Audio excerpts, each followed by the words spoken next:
السلام علیکم ورحمۃ اللہ وبرکاتہ دوستوں، امید کرتا ہوں آپ خیریت سے ہوں گے۔ میں ہوں محمد مقصود قاسمی اور آپ دیکھ رہے ہیں باغ مدینہ یوٹیوب چینل۔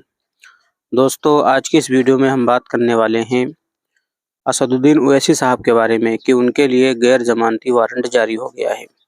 میں پوری تفصیل اس ویڈیو میں آپ کے سامنے رکھتا ہوں اور آپ سے گزارش کرتا ہوں پہلی بار ہمارے چینل کو دیکھنے سبسکرائب کر لیجئے گا۔ چلیے دوستوں، ویڈیو کو شروع کرتا ہوں۔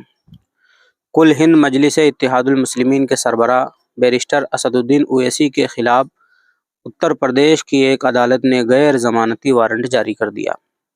میڈیا رپورٹس کے مطابق اسد الدین اویسی کے خلاف غیر ضمانتی وارنٹ جاری کرتے ہوئے چیف جوڈیشل مجسٹریٹ شردھا بھارتیہ نے اویسی کو 5 مارچ کو عدالت میں پیش ہونے کا حکم دیا ہے۔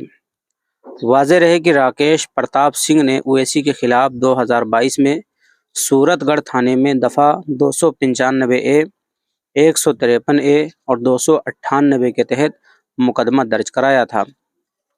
اطلاعات کے مطابق اویسی کے خلاف فرقہ وارانہ منافرت پھیلانے اور مذہبی جذبات کو ٹھیس پہنچانے سے متعلق مقدمے کی سماعت چیف جوڈیشل مجسٹریٹ کی عدالت میں جاری ہے۔ منگل کو اویسی کے وکیل مہتاب حیدر رضوی نے اویسی کی خراب صحت کا حوالہ دیتے ہوئے حاضری سے استثناء کی درخواست دائر کی۔ راکیش پرتاپ سنگھ نے اس پر اعتراض کرتے ہوئے کہا کہ ہائی کورٹ کے حکم امتناعی کا اثر پہلے ہی ختم ہو چکا ہے۔ وہ پہلے بھی کئی بار حاضری سے استثناء کے حوالے سے خطوط جمع کرا چکے ہیں۔